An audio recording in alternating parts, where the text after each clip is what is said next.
കരൂർ ആൾക്കൂട്ട ദുരന്തത്തിൽ മുൻകൂർ ജാമ്യം തേടി ടി.വി.കെ നേതാവ് എൻ ആനന്ദ് ഹൈക്കോടതിയിൽ. മുഹമ്മദ് റഹീസ് വിശദാംശങ്ങളുമായി. മുഹമ്മദ് റഹീസ്, വിവരങ്ങൾ.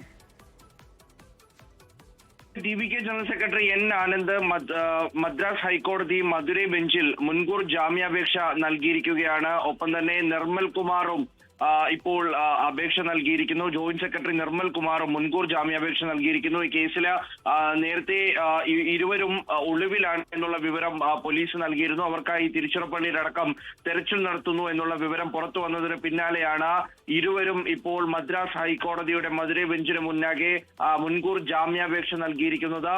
ഈ കേസിൽ ഏറ്റവും പ്രധാനപ്പെട്ട രണ്ട് പ്രതികളായി പോലീസ് കാണുന്നത് എൻ ആനന്ദിനെയും ഒപ്പം തന്നെ നിർമ്മൽ കുമാറിനെയും. എൻ ആനന്ദ് ടി.വി.കെയിൽ വിജയി കഴിഞ്ഞാൽ ഏറ്റവും പ്രധാനപ്പെട്ട നേതാവാണ്. ടി.വി.കെയുടെ ഓരോ പ്രവർത്തനത്തിനും നേതൃത്വം കൊടുക്കുന്നയാളാണ്. ഒപ്പം തന്നെ നിർമ്മൽ കുമാർ ഈ റാലിയുമായി ബന്ധപ്പെട്ട് ഏറ്റവും പ്രധാനപ്പെട്ട ചുമതല വഹിക്കുന്നയാളാണ്. ഈ റാലിയുടെ ഓവറോൾ ചാർജ്, ഈ സംസ്ഥാന വ്യാപകമായിട്ടുള്ള ചാർജ് നിർമ്മൽ കുമാറിനാണ്. അപ്പോൾ ഇരുവരും ചേർന്നുകൊണ്ടാണ് ഈ പോലീസിനെ സമീപിക്കുകയും ഒപ്പം തന്നെ കരൂരിലടക്കമുള്ള പരിപാടികളിൽ അനുമതി തേടുകയും ചെയ്തത്. അവർക്ക് മുന്നാകെയാണ് പോലീസ് ഇത്തരത്തിലുള്ള നിർദ്ദേശങ്ങൾ വെക്കുകയും ചെയ്തത്.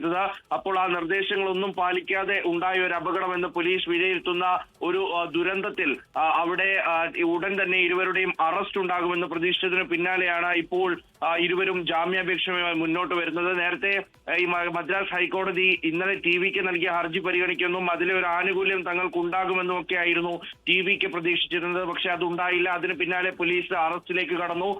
ടി.വി.കെയുടെ 2 ജില്ലാ നേതാക്കളെ അറസ്റ്റ് ചെയ്തു. അതിനുശേഷമാണ് മുതിർന്ന സംസ്ഥാന നേതാക്കളിലേക്ക് കൂടി കാര്യങ്ങൾ പോകുന്നുണ്ട് എന്നറിഞ്ഞതോടുകൂടിയാണ് ഇപ്പോൾ എന്തായാലും ഇരുവരും ജാമ്യാപേക്ഷ നൽകിയിരിക്കുന്നത്. ഇതിനി എപ്പോൾ പരിഗണിക്കും എന്നുള്ളതാണ് ശ്രദ്ധിക്കേണ്ടത്. അനുജ, മുൻകൂർ ജാമ്യം തേടിയാണ് ടി.വി.കെ നേതാവ് എൻ ആനന്ദ് ഹൈക്കോടതിയിലെത്തിയത്.